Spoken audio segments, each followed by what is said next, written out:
पांचवें घर की तरफ, जिसको त्रिकोण का स्थान भी कहा गया है। तो चलिए सबसे पहले त्रिकोण को समझते हैं।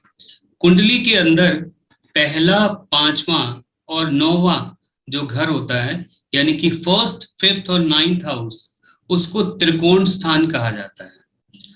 और पहला, चौथा, सातवां और 10वां जो घर होता है उसको केंद्र स्थान कहा जाता है। ये केंद्र स्थान और त्रिकोण स्थान बहुत ज्यादा इंपॉर्टेंट होते हैं। तो अब हम बात कर रहे हैं पांचवें घर की, जो कि एक त्रिकोण स्थान है और सबसे ज्यादा पवित्र स्थानों में से एक है। अब इसमें हम क्या क्या देखते हैं? सबसे पहले तो हम यहां से देखते हैं पूर्व जन्म के पुण्य या पाप जो भी आपने किए हैं उसका डाटा इस लाइफ में कैसा खुलेगा, वो फिफ्थ हाउस से पता चलेगा।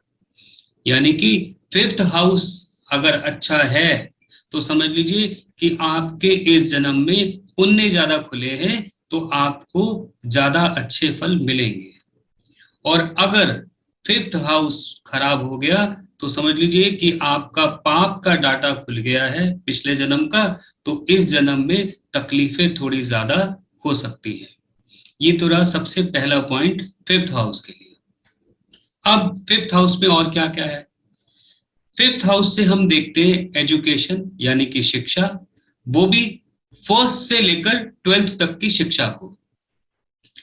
या पहले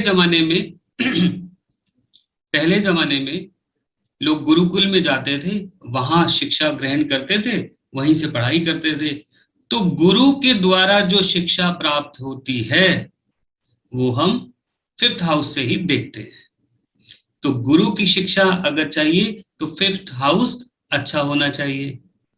और अगर अब हम नॉर्मल लाइफ की बात करते हैं आजकल, तो फर्स्ट से लेकर 12th तक की शिक्षा को हम फिफ्थ हाउस से देखते हैं। अब क्योंकि ये स्थान शिक्षा का है, तो इसका मतलब कहीं ना कहीं ये स्थान आपकी बुद्धि का भी है, आपकी मेमोरी का भी है, आपके चित्त का भी है। तो अगर ये स्थान खराब हो गया तो आपकी बुद्धि, आपकी मेमोरी अच्छी नहीं होगी, तो आप शिक्षा ग्रहण नहीं कर पाएंगे या शिक्षा में तकलीफ मिलेगी। तो यहां से हमने शिक्षा को देखा, यहां से हमने आपकी मेमोरी पावर को देखा कि आपकी बुद्धि कितनी शार्प है, मेमोरी कितनी स्ट्रांग है।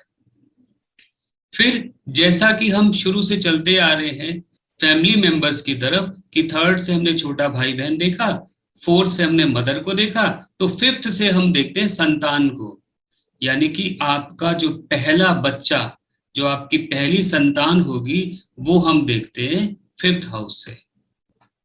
इसके अलावा अगर मैं बॉडी पार्ट की बात करूं तो इसके अंदर हम देखते हैं पेट, और फीमेल की कुंडली के अंदर फिफ्थ हाउस से हम देखते हैं गर्भाशय।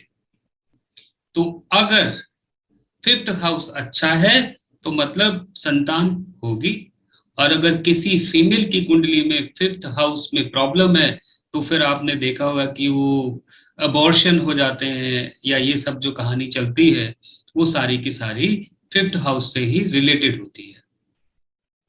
अब इसके अलावा फिफ्थ हाउस को ही प्रेम, इश्क, रोमांस का भी माना गया है। तो फिफ्थ हाउस से हम जब लव मैरिज की बात करते हैं तो हम फिफ्थ हाउस को भी कहीं ना कहीं कंसीडर करते हैं, क्योंकि यही वो घर है जो आपके मन में इश्क कितना है, प्यार कितना है, रोमांस करोगे या नहीं करोगे, या प्यार में धोखा मिलेगा या नहीं मिलेगा, ये कहीं ना कहीं पांचवें घर से पता चल जाता है। इसके अलावा पांचवें घर को जनता का धन भी कहा गया है, क्योंकि चौथा घर जनता का होता है, इसीलिए पांचवें घर को जनता का धन कहा गया है। ये भावार्थ भावोत सिस्टम है जो कि आप थोड़ा सा आगे के लेसन में सीखेंगे। तो फिलहाल आप ये समझे कि इसको कहते हैं जनता का धन। अब जनता का धन कैसा होता है? भाई जनता का धन एक तो हो गया पैसा, कि जैसे लॉटरी होती है, लॉटरी में किसका पैसा लगा होता है? जनता का, लोगों का पैसा लगा होता है। आपकी लॉटरी लग गई, आपने जनता का पैसा ले लिया। शेयर मार्केट, लोगों का पैसा लगा है, आपने, आपके शेयर मार्केट में शेयर उछल गए, आपने लोगों का पैसा ले लिया। या गवर्नमेंट जॉब, लोग टैक्स देते हैं, उनका पैसा है और आपने वो पैसा ले लिया।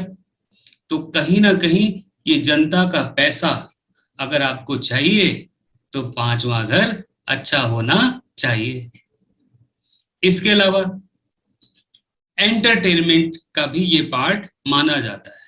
तो मनोरंजन या छोटा पर्दा जिसको हम कहते हैं, वो भी फिफ्थ हाउस से हम देखते हैं। अब ये छोटा पर्दा क्या है?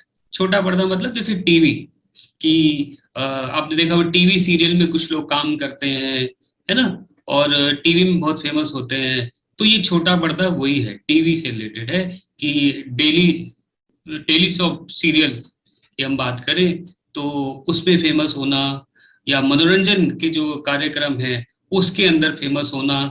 तो ये सारी बातें भी हम कहीं ना कहीं फिफ्थ हाउस से या पांचवें घर से देखते हैं। तो दोस्तों हमने पांचवें घर से बहुत सारी चीजें देखी। हमने देखा कि इसमें संतान को देखते हैं, हमने देखा इसमें रोमांस को, इश्क को देखते हैं, ये जनता का धन भी है, और इसके अलावा शिक्षा का भी स्थान है, इसके अलावा एक गर्भाशय का, पेट का भी स्थान है, लॉटरी का भी स्थान है, शेयर मार्केट का स्थान है, मनोरंजन का स्थान है, छोटे पर्दे का स्थान है। और जनता का धन के ऊपर मैं एक और बात बता दूं, जनता का धन सिर्फ पैसा ही नहीं होता, जनता आपको कितना प्यार करती है, यानी कि आप फेमस होंगे या नहीं होंगे, लोग आपको पसंद करेंगे या नहीं करेंगे, वो भी तो जनता का प्यार है, जनता का धन ही तो है। तो वो वाला धन भी, मतलब जनता का प्यार आपको मिलेगा या नहीं मिलेगा, वो भी कहीं ना कहीं हम फिफ्थ हाउस से देखते हैं। तो फिफ्थ हाउस के लिए इतना ही है, और इसके बाद आगे चलते हैं सिक्स्थ हाउस की तरफ।